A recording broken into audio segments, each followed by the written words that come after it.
Durante la renovación de una casa antigua, comprada después de un doloroso divorcio, Daniel descubre una puerta sellada detrás de una pared que conduce a una habitación insonorizada oculta.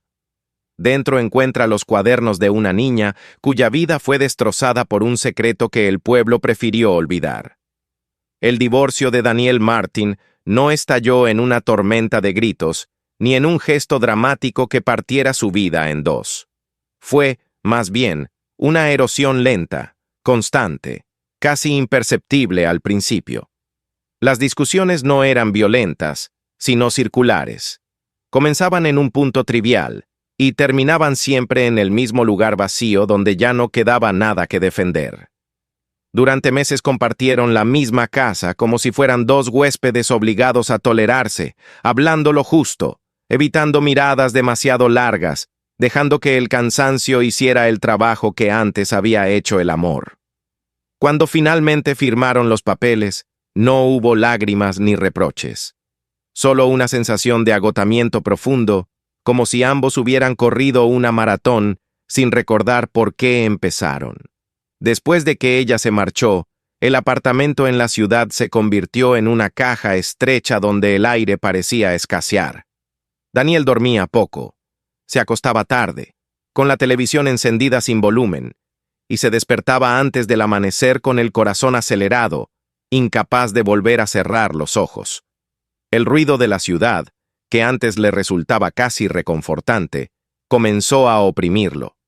Sirenas lejanas, motores, conversaciones en la calle, pasos en el pasillo del edificio. Todo le recordaba que estaba rodeado de vida ajena, mientras la suya se había quedado suspendida en un punto muerto. No era solo el fracaso del matrimonio lo que lo asfixiaba, sino la sensación de estar estancado, de no avanzar en ninguna dirección real. Un día comprendió que no buscaba comenzar una nueva etapa llena de entusiasmo, sino algo mucho más sencillo y a la vez más urgente. Silencio. Un lugar donde nadie lo conociera, donde no tuviera que explicar quién era ni qué había perdido. Empezó a revisar anuncios de propiedades casi por inercia, como si desplazarse por páginas inmobiliarias fuera una forma de evitar pensar. No soñaba con una casa luminosa, ni con un jardín perfecto. Solo quería distancia. El anuncio apareció una noche cualquiera. Una casa antigua en un pequeño pueblo a 3 horas de la ciudad. El precio era sorprendentemente bajo. Las fotografías mostraban una fachada clara, árboles alineados a lo largo de la calle y habitaciones amplias con pisos de madera. Daniel sintió algo que no era entusiasmo, sino alivio. Una especie de exhalación interior, como si una puerta invisible se hubiera entreabierto en una habitación sin ventanas. Viajó a verla un fin de semana. La calle estaba bordeada de arces altos, cuyas copas formaban una bóveda irregular sobre el asfalto. No se oían coches, ni música, ni voces. Solo el leve susurro del viento entre las hojas. La casa no era tan blanca como en las fotos. El revestimiento había perdido su brillo y el porche se inclinaba apenas hacia la izquierda. Las ventanas tenían un tono opaco, como si años de polvo se hubieran asentado en ellas sin interrupción. Sin embargo, la estructura parecía firme. No había grietas graves en los cimientos, ni señales evidentes de abandono extremo. Era una casa envejecida, no destruida. Daniel permaneció unos minutos dentro de su camioneta antes de bajar. El motor se apagó y con él, el último vestigio del ruido al que estaba acostumbrado. El silencio era tan profundo que le pareció casi físico. Cuando finalmente subió los escalones del porche, la madera crujió bajo su peso, pero no cedió. El interior olía a madera antigua y polvo acumulado. Un pasillo estrecho se extendía hacia el fondo, con puertas a ambos lados. El papel tapiz de la sala se levantaba en los bordes, formando pequeñas sombras delicadas en las juntas. Un espejo con una grieta diagonal reflejó su figura al pasar, deformando ligeramente su silueta encorvada por el cansancio. La cocina mostraba gabinetes desalineados y baldosas astilladas, pero nada parecía irreparable. Más que deterioro, había una sensación de abandono detenido en el tiempo. La agente inmobiliaria, una mujer de voz suave y sonrisa ensayada, evitó profundizar en la historia de los antiguos propietarios. Habló del vecindario tranquilo, del potencial de revalorización, de la oportunidad que representaba el precio. Cuando Daniel preguntó por qué la casa llevaba tanto tiempo en venta, ella dudó un instante antes de mencionar trámites sucesorios complicados y herederos poco interesados en invertir en reparaciones. No dijo nada que sugiriera peligro o escándalo, pero tampoco ofreció detalles concretos. Aquella falta de precisión no lo disuadió. En ese momento, la incertidumbre le parecía menos aterradora que seguir donde estaba. Semanas después, firmó los documentos y regresó con las llaves en el bolsillo. El traslado fue sencillo. Trajo un colchón, algunas cajas de libros, herramientas básicas, ropa y su vieja cafetera. Las habitaciones vacías amplificaban cada paso. La primera noche se acostó en el suelo, observando el techo en la penumbra. La casa respiraba. La madera se contraía con el cambio de temperatura. Las tuberías emitían sonidos bajos. El viento hacía vibrar levemente los marcos. Daniel se repitió que todas las casas antiguas tenían su propio repertorio nocturno. Durante los primeros días, limpió, ventiló y reemplazó bombillas. Abrió las ventanas para que el aire fresco recorriera habitaciones que llevaban años cerradas. Poco a poco, el espacio empezó a sentirse menos ajeno. Sin embargo, había una zona en la parte trasera del pasillo que le producía una sensación difícil de definir. No era miedo, sino una especie de densidad en el ambiente, como si el aire fuera más pesado allí. Decidió convertir una de esas habitaciones en un pequeño estudio. Comenzó retirando el papel tapiz. Las tiras se desprendían con facilidad, revelando debajo una superficie irregular. En un sector concreto, la textura de la pared era distinta, más lisa en algunas partes, más gruesa en otras. Golpeó suavemente con los nudillos y notó que el sonido no era uniforme. En un punto específico, el eco era sordo, compacto. Se apartó y comparó diferentes secciones de la pared. La diferencia era evidente. Aquella zona parecía haber sido intervenida en otro momento, con otro material. Tomó una espátula y raspó el yeso superficial. Bajo la capa blanca apareció el rojo apagado del ladrillo. No coincidía con la construcción original del resto de la casa.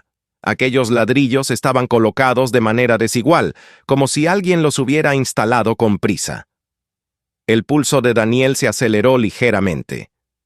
Continuó retirando el yeso, ampliando el área descubierta. Los ladrillos delineaban claramente un rectángulo vertical. No era un simple refuerzo estructural, era un vano sellado, un antiguo acceso cerrado deliberadamente. La idea de que alguien hubiera bloqueado una puerta le produjo una inquietud nueva. Durante unos minutos consideró dejarlo para más adelante. Podría tratarse de una remodelación antigua, un espacio inútil clausurado. Sin embargo, la sensación de intención detrás de aquella pared lo empujó a continuar. Buscó un martillo y comenzó a retirar los ladrillos uno a uno. El polvo llenó el aire en haces iluminados por la luz de la tarde. Cada golpe resonaba con más fuerza de la que esperaba. Tras varios minutos de trabajo, la silueta de un marco de madera se hizo visible. Cuando el último ladrillo cayó al suelo, apareció una puerta estrecha, oscura, con la pintura agrietada por el tiempo. Las bisagras estaban cubiertas de óxido. La manija, fría al tacto, parecía no haber sido girada en décadas. Daniel permaneció inmóvil frente a ella, escuchando el silencio de la casa. Algo en la atmósfera había cambiado. No era una sensación sobrenatural, sino humana, como si hubiera traspasado una frontera invisible. Empujó la manija con esfuerzo. Al principio no cedió. Luego, con un crujido prolongado, la puerta se abrió apenas unos centímetros. Un olor denso y estancado escapó al pasillo. Daniel tomó una linterna y la dirigió hacia el interior. La habitación era pequeña, sin ventanas. Las paredes estaban cubiertas por un material acolchado, grueso, diseñado claramente para absorber sonido. El suelo era de concreto desnudo. En el centro había una mesa sencilla y una silla deteriorada. En el piso, cerca de una de las paredes, un anillo metálico estaba fijado con pernos al concreto. El óxido lo rodeaba como una cicatriz circular. Daniel dio un paso dentro. El aire parecía más frío. La linterna iluminó la superficie de la mesa, donde descansaban varias libretas cubiertas de polvo. No estaban desordenadas ni almacenadas al azar. Parecían colocadas con intención. Comprendió entonces que aquello no había sido un simple espacio de almacenamiento. Era un lugar de aislamiento, de encierro. La casa que había comprado buscando silencio había estado guardando otro tipo de silencio, mucho más profundo. Tomó las libretas con cuidado y regresó a la cocina. Las colocó sobre la mesa, observándolas como si fueran objetos frágiles y vivos al mismo tiempo. La noche caía lentamente tras las ventanas, y la casa, que hasta entonces le había parecido simplemente antigua, ahora parecía contener una historia enterrada que esperaba ser escuchada. Sin saberlo aún, Daniel acababa de abrir no solo una pared, sino el primer umbral de un pasado que se negaba a permanecer oculto. La casa parecía observarlo mientras Daniel permanecía sentado frente a las libretas. Afuera, la noche se había asentado con una quietud espesa, y el único sonido constante era el leve tic-tac de un reloj antiguo colgado en la pared de la cocina. La puerta de la habitación oculta había quedado entornada al fondo del pasillo, como una herida recién abierta que aún no había aprendido a cerrarse. Daniel pasó los dedos por la cubierta de la primera libreta y, tras una breve vacilación, la abrió. La letra era pequeña y ordenada, ligeramente inclinada hacia la derecha. Pertenecía a una niña que había aprendido a escribir con cuidado, como si temiera equivocarse incluso en el trazo de un lápiz. El nombre aparecía en la primera página: Sofía Rivera. Debajo, una fecha que situaba aquellas palabras varias décadas atrás. Las primeras entradas no contenían nada extraordinario. Sofía hablaba de la escuela, de una profesora que le parecía exigente pero justa, de una amiga con la que compartía el almuerzo. Mencionaba a su hermana mayor, Elena, que se preparaba para ir a la universidad, y describía la mezcla de admiración y tristeza que le producía imaginar la casa sin ella. Había en esas páginas una normalidad casi luminosa, un hogar ordenado, tardes de estudio en la mesa del comedor, domingos tranquilos. Su madre, Laura, aparecía retratada con una ternura constante. Sofía la describía como paciente, siempre dispuesta a escucharla, con manos suaves que olían a jabón y a harina. De su padre, Tomás Rivera, escribía con respeto. Lo consideraba un hombre serio, disciplinado, alguien que valoraba el orden y la reputación. Era conocido en el pueblo, participaba en eventos comunitarios, y su nombre era mencionado con deferencia en reuniones escolares. En aquellas primeras páginas no había sombra alguna. Daniel sintió una punzada extraña al comparar esa imagen doméstica con la habitación acolchada que había descubierto. La normalidad descrita por Sofía chocaba con la existencia de aquel espacio diseñado para absorber gritos. A medida que avanzaba en la lectura, el tono comenzó a cambiar sutilmente. Las entradas se volvieron más breves. Sofía mencionaba conversaciones nocturnas entre sus padres, susurros que se filtraban por debajo de la puerta de su dormitorio. Escribía que su madre parecía más nerviosa, que sus manos temblaban ligeramente cuando servía la cena. Hablaba de un ruido seco escuchado una noche, algo que la despertó y la hizo permanecer inmóvil en la cama. Daniel se inclinó más sobre la mesa, sintiendo cómo el silencio de la casa adquiría un peso diferente. Las palabras de la niña se volvían más densas. Sofía relataba que había bajado las escaleras una madrugada en busca de agua y que, al acercarse a la parte trasera de la casa, Había visto a su padre arrastrando el cuerpo de un hombre. Describía el brazo inerte, la mancha oscura en el suelo de madera, la expresión tensa en el rostro de Thomas cuando notó su presencia. La entrada no incluía gritos ni dramatismo exagerado. La niña escribía con una mezcla de incredulidad y miedo, como si aún no comprendiera del todo lo que había presenciado. Señalaba que su padre se acercó a ella con voz tranquila, que le aseguró que todo estaba bajo control, que no debía preocuparse. Pero en las líneas siguientes, Sofía admitía que ya no podía mirarlo del mismo modo. Después de aquel episodio, las páginas revelaban un cambio profundo en la dinámica familiar. Thomas comenzó a vigilarla con mayor insistencia.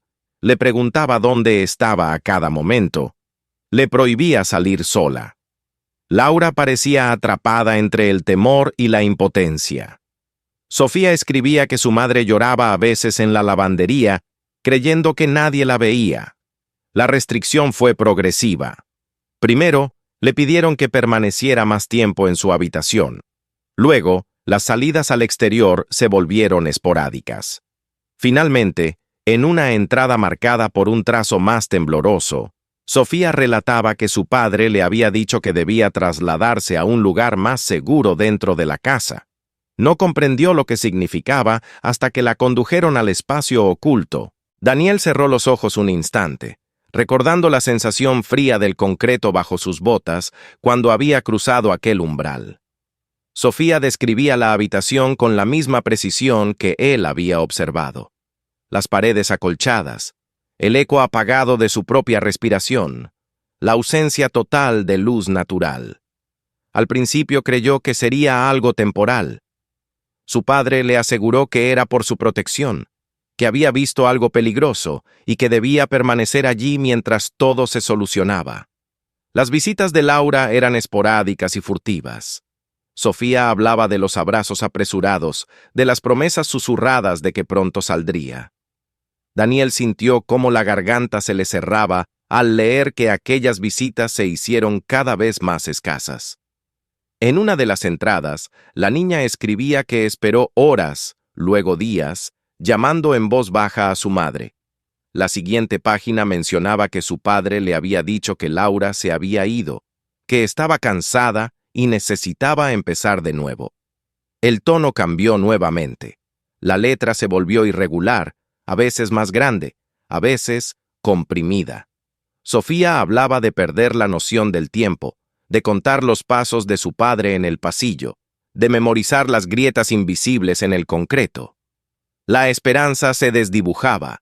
En las últimas páginas, el miedo era más directo. Escribía que su padre hablaba con alguien fuera de la habitación, que escuchaba voces desconocidas. Mencionaba que él le había dicho que pronto se marcharían, que todo cambiaría.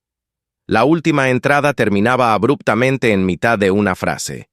El lápiz parecía haberse deslizado bruscamente hacia el borde del papel. Daniel permaneció largo rato inmóvil, con la libreta abierta frente a él. La casa ya no era un refugio silencioso, sino el escenario de una historia enterrada. Sabía que no podía quedarse solo con aquellas páginas. Necesitaba confirmar si el mundo exterior había registrado algo de aquella tragedia. Al día siguiente visitó la biblioteca del pueblo. El edificio era pequeño y antiguo, con estanterías que crujían al tocarlas.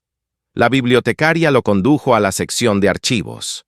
Daniel comenzó a revisar periódicos amarillentos de las décadas pasadas. No tardó en encontrar una breve nota sobre la desaparición de Laura Rivera. El artículo era escueto, casi frío. Indicaba que había salido de casa una mañana y no regresó. No había seguimiento en números posteriores. Buscó el nombre de Sofía. No encontró nada relevante.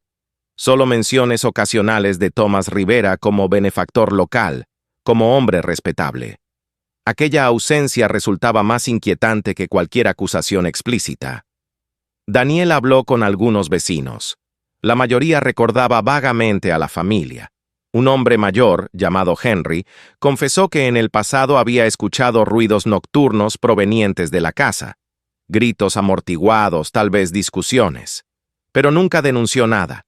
En aquellos años, dijo, la gente prefería no interferir. El rastro de Thomas conducía fuera del estado. Tras días revisando registros públicos y documentos antiguos, Daniel descubrió que había vendido la propiedad poco después de la desaparición de Laura.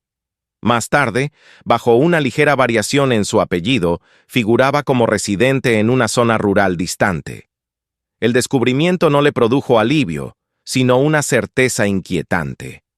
La historia no había terminado en aquella habitación. Solo había sido trasladada, fragmentada, dispersa. Esa noche, al regresar a la casa, Daniel se detuvo frente a la puerta entreabierta del cuarto oculto. El aire parecía más denso allí. Comprendió que las páginas que había leído no eran solo recuerdos, sino una responsabilidad. Si Sofía seguía viva en algún lugar, su historia no podía permanecer enterrada detrás de ladrillos y silencio. Con esa convicción creciente, Daniel decidió que debía buscar a Thomas Rivera. No por curiosidad, sino porque la verdad exigía un rostro, una confirmación. La casa había dejado de ser simplemente un nuevo comienzo. Se había convertido en el punto de partida de una búsqueda que apenas comenzaba. La decisión de buscar a Thomas Rivera no llegó a Daniel como un impulso heroico, ni como una explosión de indignación, sino como una certeza lenta que se fue asentando en él con el peso de lo inevitable. Después de leer las últimas páginas del diario y de recorrer los archivos polvorientos de la biblioteca, comprendió que ya no podía limitarse a ser un lector accidental de una tragedia antigua. La historia que había emergido de la habitación oculta no era una sombra vaga del pasado, sino una línea que aún se extendía hacia el presente. Y al final de esa línea estaba el hombre que la había iniciado. El viaje comenzó antes del amanecer. Daniel condujo durante horas por carreteras secundarias que atravesaban campos silenciosos y pueblos dispersos. Mientras el paisaje se deslizaba ante el parabrisas, su mente repetía fragmentos del diario, palabras escritas por una niña que había contado los días en la oscuridad. Pensó en Laura, en la breve nota de periódico que había reducido su desaparición a una frase impersonal. Pensó en la facilidad con la que el tiempo diluye las sospechas y transforma el horror en un rumor olvidado. La dirección que había encontrado correspondía a una casa aislada, situada al final de un camino de grava que parecía no conducir a ningún sitio. La vivienda era pequeña y mostraba señales claras de abandono progresivo. La pintura se descascaraba en amplias zonas y la hierba crecida rodeaba el porche. No era el hogar de un hombre próspero, sino el refugio de alguien que había reducido su mundo al mínimo indispensable. Daniel permaneció unos instantes dentro del vehículo, observando la fachada. No sabía qué esperaba encontrar exactamente. Quizá una negación furiosa, quizá un anciano indiferente. Cuando finalmente subió los escalones del porche y llamó a la puerta, sintió que cruzaba un umbral moral del que no habría retorno. La puerta se abrió con lentitud. El hombre que apareció era delgado, con los hombros vencidos por los años. Sus ojos, aunque velados por la edad, conservaban una lucidez incómoda. Thomas Rivera ya no era el retrato respetable de los recortes antiguos, sino una figura erosionada por el tiempo. Sin embargo, en su mirada había un destello inmediato de reconocimiento cuando Daniel mencionó la casa y la pared derribada.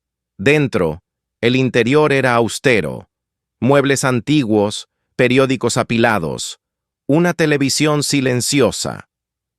Thomas se sentó con dificultad en un sillón gastado, mientras Daniel permanecía de pie, sintiendo que cada segundo ampliaba la tensión en el aire. La confesión no fue teatral. Surgió con la resignación de quien ha repetido su versión interna durante décadas hasta convertirla en una verdad soportable. Thomas admitió haber matado a un hombre en el pasado, un conflicto relacionado con dinero y amenazas que, según él, se le había ido de las manos. Insistió en que no había sido premeditado, que todo ocurrió en un arrebato desesperado. Pero el crimen no era lo único que pesaba sobre la habitación. Cuando Daniel mencionó el diario y la habitación acolchada, el anciano cerró los ojos con un gesto que revelaba algo más profundo que el miedo. Agotamiento. Explicó que Sofía había visto lo que no debía, que el pánico lo llevó a aislarla para ganar tiempo, para proteger su reputación, para evitar que el escándalo destruyera a la familia. Se convenció a sí mismo de que era una medida temporal, una solución provisional mientras encontraba otra salida. Laura, según relató, intentó liberar a su hija. Las discusiones se volvieron más intensas. Una noche, en medio de una confrontación, ella cayó por las escaleras. Thomas habló de accidente, pero su voz carecía de la firmeza necesaria para sostener esa palabra. Admitió haber ocultado el cuerpo y haber fingido su desaparición. El pueblo aceptó la versión sin demasiadas preguntas. Con el tiempo, la presión de mantener a Sofía encerrada se volvió insostenible incluso para él. La niña enfermó, perdió peso, dejó de responder con la misma claridad. Thomas la trasladó a una institución para menores con trastornos psicológicos, registrándola bajo otro nombre. No regresó a verla. Dejó que el sistema absorbiera su identidad hasta borrarla. El silencio que siguió a esas revelaciones fue más elocuente que cualquier argumento. Daniel sintió que el aire en aquella casa se volvía pesado, cargado de décadas de evasión. No hubo redención en las palabras del anciano, solo una mezcla de culpa tardía y justificaciones frágiles. El regreso fue más largo de lo que indicaban los kilómetros.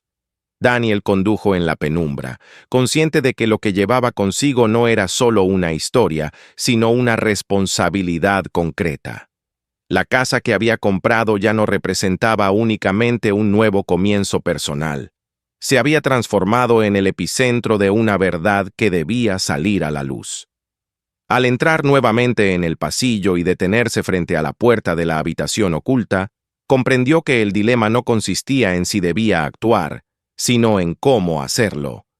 La justicia formal podía resultar incompleta después de tantos años. Las pruebas físicas eran escasas. La edad avanzada de Thomas podía convertirse en un obstáculo legal, pero el silencio ya no era una opción. Durante los días siguientes, Daniel organizó toda la información recopilada, transcribió fragmentos del diario, anotó fechas, referencias cruzadas, copias de artículos de periódico, registros de propiedad y la dirección actual de Thomas. Redactó un informe detallado en el que describía la habitación, el anillo metálico fijado al concreto, el material insonorizante en las paredes. No escribió con rabia, sino con precisión, como si cada palabra fuera una piedra colocada para sostener un edificio frágil. Envió copias a las autoridades correspondientes y a una organización especializada en casos antiguos sin resolver. También contactó con un periodista regional conocido por investigar historias olvidadas. No buscaba notoriedad personal, sino que el relato de Sofía adquiriera una existencia pública que no pudiera ser demolida como aquella pared. La respuesta no fue inmediata, pero llegó. Las autoridades reabrieron el expediente sobre la desaparición de Laura Rivera. El nombre de Thomas volvió a aparecer en titulares, esta vez asociado a interrogantes que el tiempo no había borrado. Aunque la edad del acusado complicaba un proceso penal tradicional, la investigación formal validaba algo esencial. La historia ya no estaba enterrada. Paralelamente, comenzaron las indagaciones para localizar a Sofía bajo posibles identidades alternativas. Daniel colaboró proporcionando fechas aproximadas y detalles extraídos del diario. Semanas después, recibió una comunicación preliminar. Una mujer de edad compatible había sido ingresada décadas atrás en una institución con un diagnóstico ambiguo, sin familiares registrados. Su nombre legal no coincidía con el original, pero algunos datos sugerían una conexión posible. Daniel no supo si esa mujer conservaba recuerdos claros de su infancia. Tampoco sabía si querría recuperar un pasado tan doloroso. pero el simple hecho de que existiera la posibilidad de que estuviera viva transformaba la tragedia en algo distinto. No era solo una historia de desaparición, sino una historia de supervivencia distorsionada. Mientras tanto, regresó a la habitación oculta. La observó con una mirada diferente. Ya no era un espacio misterioso, sino el escenario concreto de un daño específico. Retiró el material acolchado de las paredes con cuidado, exponiendo la estructura original. Desatornilló el anillo metálico del suelo y lo colocó dentro de una caja destinada a las autoridades. Luego tomó una decisión que no estaba en ningún expediente. Abrió una ventana. La pared exterior fue perforada para permitir el ingreso de luz natural. Cuando el marco estuvo instalado y el vidrio colocado, Daniel permaneció allí durante varios minutos, contemplando cómo el sol penetraba por primera vez en aquel espacio que había sido diseñado para sofocar sonido y esperanza. La luz revelaba imperfecciones, manchas, marcas en el concreto que antes habían permanecido ocultas en la penumbra.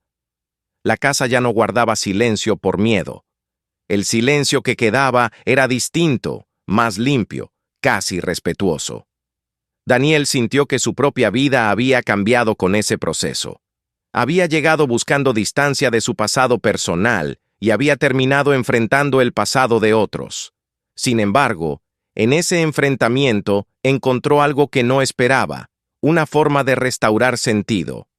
La historia de Sofía dejó de ser un susurro en páginas amarillentas para convertirse en un relato reconocido.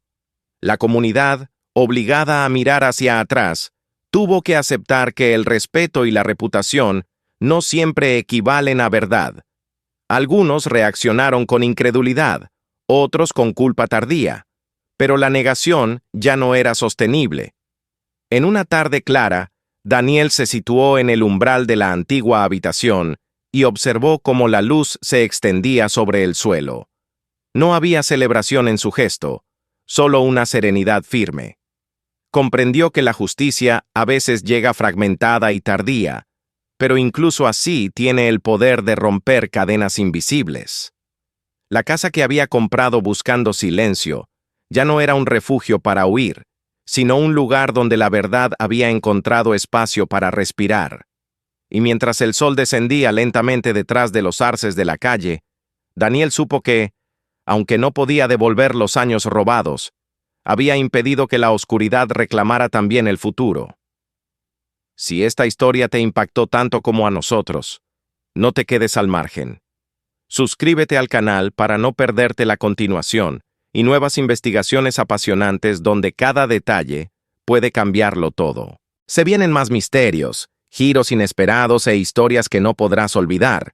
No olvides ver los otros videos del canal. Quizás allí se esconde la próxima historia que no te dejará dormir. Y si este video te hizo reflexionar, compártelo con tus amigos. Que la verdad suene más fuerte que el silencio.